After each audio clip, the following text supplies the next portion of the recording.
साहब 1 मिनट रुक के बात करें गौर साहब बात करें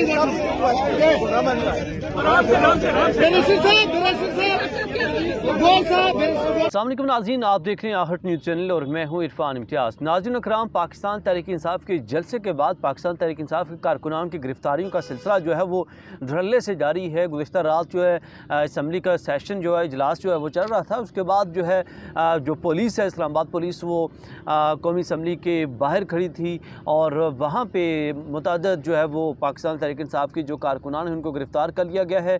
शेर अफजल मरवत, गौहर खान और दीगर जो पाकिस्तान तहरीक इंसाफ के कारकुनान हैं, जो कि 7 से 8 मेंबर्स हैं जिनको जो है वो गिरफ़्तार कर लिया गया है। लेकिन वहीं पे सबसे बड़ा अलमिया जो बना हुआ था वो वज़ीर आला KP अली मीन गंडापुर के हवाले से था, क्योंकि उन पर भी जो है वो मुकदमा दर्ज किया गया है रियासत के ख़िलाफ़ स्पीच करने के हवाले से, क्योंकि जलसे में उन्होंने बड़ी वो दबंग किस्म की तकरीर की है जिसमें उन्होंने रियासत को भी आड़े हाथों लिया और दीगर जो बातें हैं जिस पर एतराज़ किया गया उन पर जो है मुकदमा दर्ज किया गया था।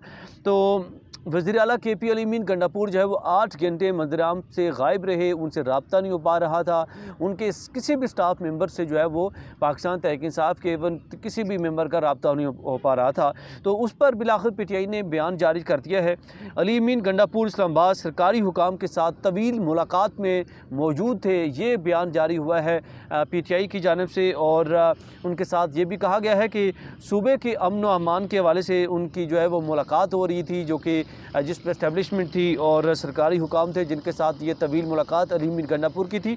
और इस दौरान चूँकि जहाँ पे उनकी मुलाकात हो रही थी वहाँ पे जैमर्स लगे हुए थे, तो उनसे जो है रब्ता इसी वजह से नहीं हो पा रहा था। उनके तमाम स्टाफ मेंबर से भी जो है वो रब्ता नहीं हो पा रहा था क्योंकि वो उसी जैमर्स की हुदूद में थे।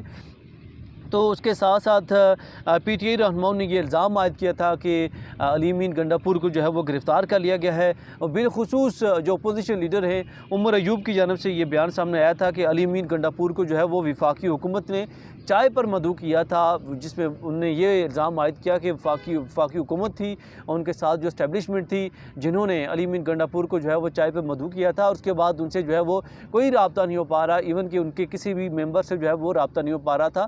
तो जैमर्स लगने की वजह से जो है वहाँ पे सिग्नल नहीं थे, जिसकी वजह से पूरे पाकिस्तान तहरीक इंसाफ के अंदर भी जो है एक बार इनके हवाले से भी खलबली मच गई थी कि अली मीन गंडापुर को शायद कि कहीं पे गायब कर दिया गया या उठा दिया गया है। और PTI के रहनुमा हैं शाहिद खटक, उनकी जानिब से ये तस्दीक की गई है कि जो अली मीन गंडापुर हैं वो पेशावर पहुँच चुके हुए हैं। लेकिन याद रहे कि मुशीर इत्तलात बैरिस्टर सैफ का अली मीन गंडापुर की गिरफ़्तारी के हवाले से भी जो है वो खदशा ज़ाहिर किया गया था। लेकिन उसी के साथ ही सुन्नी इत्तेहाद कौंसिल जो कि उनकी इत्तेहादी जमात है उनकी जानिब से अली मीन गंडापुर की जो है वो गिरफ़्तारी की तरदीद कर दी गई थी कि उनकी गिरफ़्तारी जो है वो नहीं हुई। अली मीन के ख़िलाफ़ चूँकि एक बार फिर इसमें रिपीट करता चलूँ कि मुकदमा दर्ज हुआ था, चूँकि जो पाकिस्तान तहरीक इंसाफ का जलसा हुआ उसमें उन्होंने जो स्पीच की थी वो आपने सुनी कि जिस पे रियासत के ख़िलाफ़ स्पीच करने की बिना पर जो है उन पर मुकदमा दर्ज किया गया था। जो पाकिस्तान तहरीक इंसाफ के कारकुनान जो है गिरफ़्तार किए गए हैं उनके नाम दर्जेल हैं, जो कि आपके सामने मैं रखने जा रहा हूँ। बैरिस्टर गौहर और शोएब शाहीन को गिरफ़्तार किया गया, शेर अफजल मरवत को गिरफ़्तार किया गया, साहबजादा हमद रज़ा जो कि सुन्नी इत्तेहाद कौंसिल के सरबराह हैं उनको गिरफ़्तार किया गया, ज़ैन कुरैशी को गिरफ़्तार किया गया। याद रहे कि जो कि असम्बली का इजलास जो चल रहा है, जैसे ही जो लोग बाहर निकलते जा रहे थे उनको जो है वो गिरफ़्तार किया जा रहा था। तो उस दौरान बड़ी जो है वो हंगामा राई देखने को मिली। बैरिस्टर गौहर के हवाले से आपने देखा शोएब शाहीन को जिस तरह से गिरफ़्तार किया गया, उनके चैम्बर से शोएब शाहीन को जो है वो गिरफ़्तार किया गया। शेर अफजल मरवत को इजलास से बाहर निकलते ही जो है उनको गाड़ी में बिठाया गया। तो ये बड़ी ही रात से पाकिस्तान तहरीक इंसाफ के लिए बड़ा मुश्किल लम्हा जो एक बार फिर से आया हुआ है। तमाम तर जो कारकुनान हैं उनको गिरफ़्तार कर दिया गया है। इससे जुड़ी जो भी अपडेट होगी हमारी कोशिश होगी कि आप तक सबसे पहले पहुँचाएँ। इसके साथ ही अपने मेज़बान इरफान इम्तियाज़ को दीजिए इजाज़त। अल्लाह ने के बाद।